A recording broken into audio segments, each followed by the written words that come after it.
Realme 再次上探了自家的旗舰。这一次，它不再只是一台搭载了旗舰处理器的旗舰而已，而是一台各方面都更加均衡的 Realme。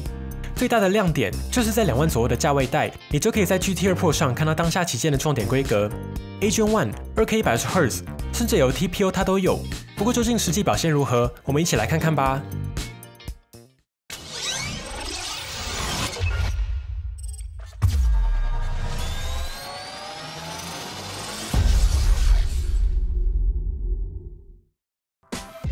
插播一下，欢迎大家加入邦尼的 Twitter， 在上面会是比较轻松的内容。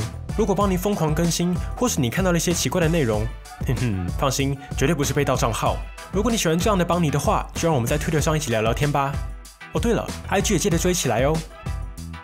我们先来看外观设计。这一次 GT2 Pro 的亮点之一，就是在背盖上采用了新的生物基材料，可以呈现出纸质的机身质感，甚至跟真的纸一样，用铅笔写上后还可以擦掉。这就让人好奇了，如果是用奇异笔的话，是不是也可以搭配立可？不是啦。话说回来 ，Realme 这一次的设计理念之一，就是希望透过新的材料将科技与环保结合。邦尼自己其实还蛮喜欢这种将环保融入产品的做法。重点是，这次 GT2 Pro 的外观算是这几代最有质感的一支，纯白的机身设计也相当简约利落。唯一一个小可惜的细节，应该就是镜头旁边的这一圈饰条，感觉上还可以收得更利落一些。手感上 ，GT2 Pro 的表现真的算是不错。采用5000毫安时的电池，却能将重量控制在190克左右。以2022的旗舰标准来看，绝对是前段班的表现。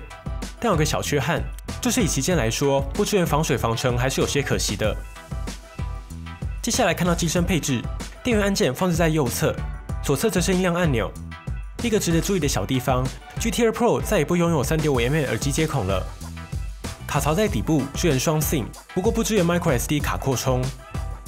比较有诚意的是，盒中同样随附65瓦的充电组，跟机身设计呼应的保护套，以及出厂时就贴好了保护贴，一样是打开盒装就能直接使用。接下来，我们先来看邦尼认为 GT2 Pro 这一次很重要的亮点，也就是萤幕。Realme 在 GT2 Pro 上搭载了一块规格非常不错的6.7寸 2K WQHD Plus 120Hz 的萤幕，并且同样是有 TPO， 可以在1到120Hz 之间动态调节更新率，基本上就是你要的 2K 120Hz LTPO GT2 Pro 上全都有。官方公布的最大亮度则是1400尼特，实际表现邦尼接着来测。首先是强光下全白亮度 ，GT2 Pro 的表现大约落在700尼特左右。以旗舰来说，算是中规中矩，表现不算特别亮眼。而在 HDR 影像中，一般状态下的峰值亮度大约落在475尼特左右。而若是在设定当中开启 HDR 影片高亮的选项，则可以进步达到750尼特，开启后可以进步解放 HDR 下的表现。而关于官方标示的1400尼特，还是一定面积下以及特定区域的峰值亮度。根据 Realme 送测的 DisplayMate 来看，在强光并且是1%的显示面积下，才可以达到1240尼特左右。在全白50%的测试结果也都跟邦尼的实测相近，大约就是在强光下可以激发出全萤幕700尼特左右的亮度。不过在显示表现上，毕竟是一块2K 的萤幕，所以在日常浏览下还是相对细腻的。整体的显色在这个价位带上也没有太大的问题，显示上的表现是不错的。而在有 TPO 部分 ，GT2 Pro 在系统更新后，整体的更新率调节是非常积极的。基本上只要手指头离开萤幕，系统就会迅速的从120Hz 开始下降到最低10Hz、5Hz 甚至1Hz。正面提一下重点，相信有很多人看过手机明明支援有 TPO， 但发现更新率卡在120Hz 不会切换，或是最低只有到10或是5，没有达到最低的1Hz。在这样的情况下，除了 App 的支援度不同，或是系统无法准确显示更新率外，接下来就是有 TPO 上比较重点的影响项，也就是萤幕亮度。以 GT2 Pro 来说，在30尼特之下，系统不会启动有 TPO， 更新率会锁定在120Hz。30到190尼特左右，最低会是10Hz。190到270尼特左右就可以达到最低5Hz， 270尼特以上才可以启动最低1Hz。所以以室内来说，其实只有很低的机会可以达到1Hz。毕竟270尼特在室内已经算是非常亮，用上一段时间会感到不舒服的程度了。而这么做的原因其实也很简单，那就是受限于 OLED 的技术特性，低萤幕亮度加上低更新率，反而会让眼睛敏感的朋友感到萤幕闪烁。回到实测 ，GT2 Pro 的 LTPO 在播放影片时也会对应60fps 以及30fps 进行调节。不过再细腻一点来看的话，像24fps 的影片就还是30Hz，没有进行对应。还有一个小地方 GT2 Pro 在目前的系统版本中，更新率切换是非常快速的，所以如果你快速滑动，手指又提早离开萤幕的话，滑动结尾就会因为 LTPO 的更新率下降而产生一定程度的画面残影。这部分就希望后续 Realme 可以再细调咯。不过整体来说 ，GT2 Pro 上这块萤幕依旧可以说是目前在 Realme 上最好的萤幕。虽然在萤幕亮度上是有点低于预期，不过 2K 带来了更加细腻的画面，不错的显示效果，并且还有 LTPO。相较起过去搭载的萤幕，真的算是要劲。外放上同样搭载的是双喇叭，以下帮你提供对比供大家参考。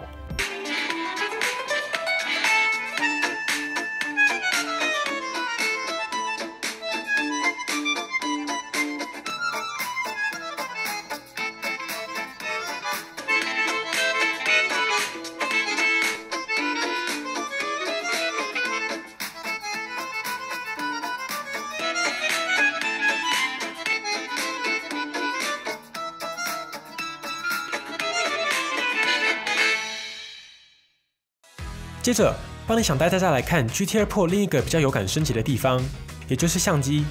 Realme GT2 Pro 搭载了3镜头，分别是 f1.8 5000万画素主镜头，采用的是1.56寸的 IMX766感光元件，并且也有 OIS 光学防手震。接着是 f2.2 5000万画素的150度超广角镜头。没错 ，GT2 Pro 上的这颗超广角可以达到超级广的150度，不过在一般模式下，还是会有一定程度的裁切修正，用来稍微控制变形。在设定中则有鱼眼模式，超广角加上算法的加成，效果也是蛮有趣的。最后一颗就是更加特别的显微镜头，拍摄时需要非常稳定，并且几乎贴着拍摄物，搭配上镜头旁边的补光灯，进入显微模式后就一定会亮起来。只要你的手够稳，并且熟练的微调焦距，你真的可以透过这颗镜头看到蛮不一样的世界。老实说，帮你蛮喜欢这一次 Realme 在镜头上的策略。在这个价位带，基本上不太需要奢望会有3颗表现不错的镜头，在相机上主要的预算应该都放在了这颗 IMX766的主镜头。接下来的2颗，过去各家就是塞个表现普通的超广角，再搭配要黑白、要人像景深都塞进来，但事实上就是2颗战略性镜头。而 GT2 Pro 则是把主镜头叠满一点，剩下的预算放了1颗不算特别突出，但做到了150度有特殊属性的超广角。以及一颗很特别，可以让你用不同视角探索世界，偶尔还可以拿来看看萤幕到底是什么排列的显微镜头。当然，也不排除是清库存的可能。不过至少不再是无聊的景深凑数配置。接着，我们就直接来看样张。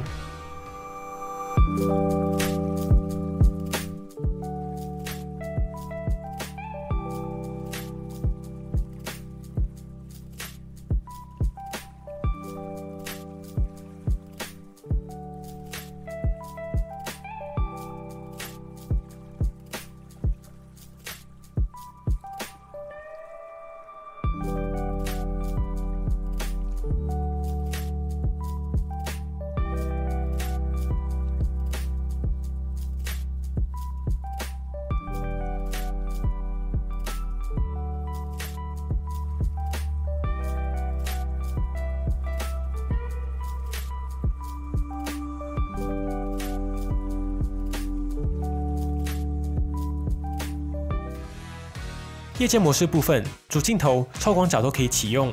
以下帮你直接提供样张供大家参考。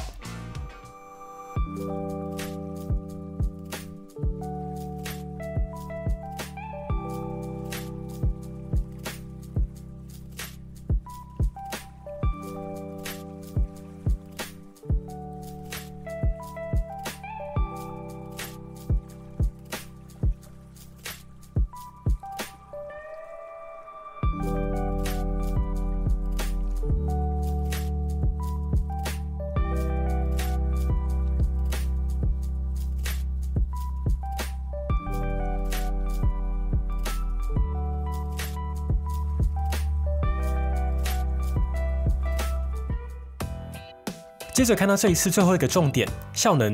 帮你手上的 Realme GT2 Pro 采用的是 Snapdragon 8 Gen 1，搭配12GB 的 RAM， 加上256GB 的 ROM。以下帮你也简单提供所有跑分数据供大家参考。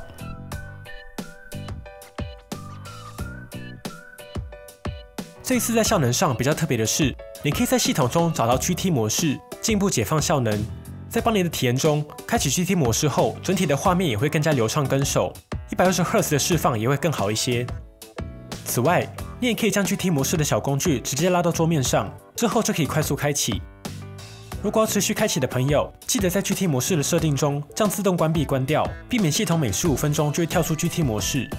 不过如果常驻开启的话 ，GT2 Pro 虽然不至于到烫，但就会持续感到温温热热的，这点需要注意。此外，这次 Realme 也在 GT2 Pro 的散热上堆了蛮多料的，我们就直接来看实测。首先看到 PUBGM， 在 HDR 高清极限帧率30分钟左右的游玩下 ，Realme GT2 Pro 的平均帧率落在了 59.7帧，基本上顺跑满没有任何问题。机身温度其实也不算特别高，正面来到了最高 37.7 度，背面 36.3 度。基本上 PUBGM 对 A91 来说还是比较容易的场景。接着是效能测试软体原神，帮你分别开启 GT 模式以及关闭 GT 模式2个项目进行测试。在连续游玩30分钟后 ，GT2 Pro 是否开启 GT 模式，在原神中的表现其实非常相近，两者都落在了平均41帧左右。不过可以看到，在开启 GT 模式后，大掉帧的情况有稍微减缓，平均帧数的话是差不多的，但体验会好一些。机身温度上，开启 GT 模式前，正面达到 41.8 度，背面 40.6 度。开启 GT 模式后，来到正面 41.4 度，背面 40.1 度。不过其实相较起去年的 Realme GT 达到46度以上的表现，今年的 GT2 Pro 变得保守许多。值得一提的是，虽然说 GT2 Pro 加上了许多散热硬体，不过应该是受限于背盖材质的影响，所以背面的温度下降速度整体会是比较慢的。最后则是极限的压力测试，在 3D Mark Wildlife Extreme 的20人压力测试中，开启 GT 模式前，稳定度达到了 62%， 开启后则是 62.3%。温度上则是开启前正面 39.1 度，背面 38.1 度，开启后正面39度，背面 36.7 度。整体来说，其实 A91 还是跟888一样，主要就是在高负载场景下才会有明显差异。日常使用或是主流游戏，其实今年各家都变得保守，不太需要担心。续航部分 ，Realme GT2 Pro 拥有5000毫安时的电池，支援65瓦的有线快充。在邦尼的续航测试中 ，2K 120Hz 拿下8小时45分 ，Full HD 加120Hz 会是比较均衡的选择。而在快充测试中 ，GT2 Pro 最高支援65瓦的快充，13分钟可以充满 50%，30分钟可以充满 95%。完整充满则是耗时34分钟，还是非常快的。不过邦尼认为，在2万这个价位带当中 ，GT2 Pro 少了无线充电会是比较可惜的地方。目前在同样价位带中，无线充电也慢慢成为了标配之一了。接着，在生物安全辨识上 ，GT2 Pro 同样支援了光学白光萤幕下指纹辨识以及脸部辨识，实测下速度都还蛮快的。以下邦尼也提供简单的测试供大家参考。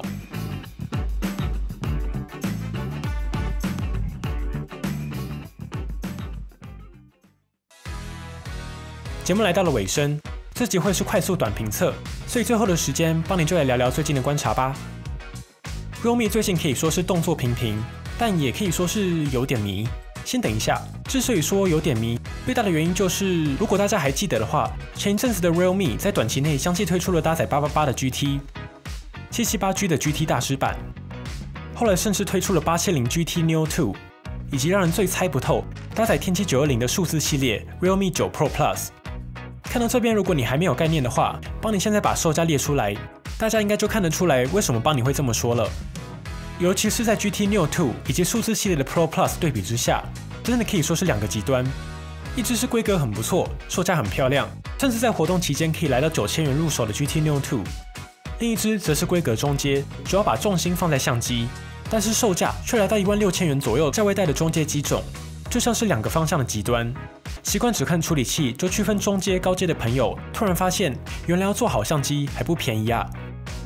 GT2 Pro 就像是 Realme 在上探旗舰的作品，有着前几代旗舰，包括 X50 Pro、Realme GT 的尝试之后，可以看到作为欧系列子品牌的 Realme 就拿出了 GT2 Pro 来探索品牌定位的上限。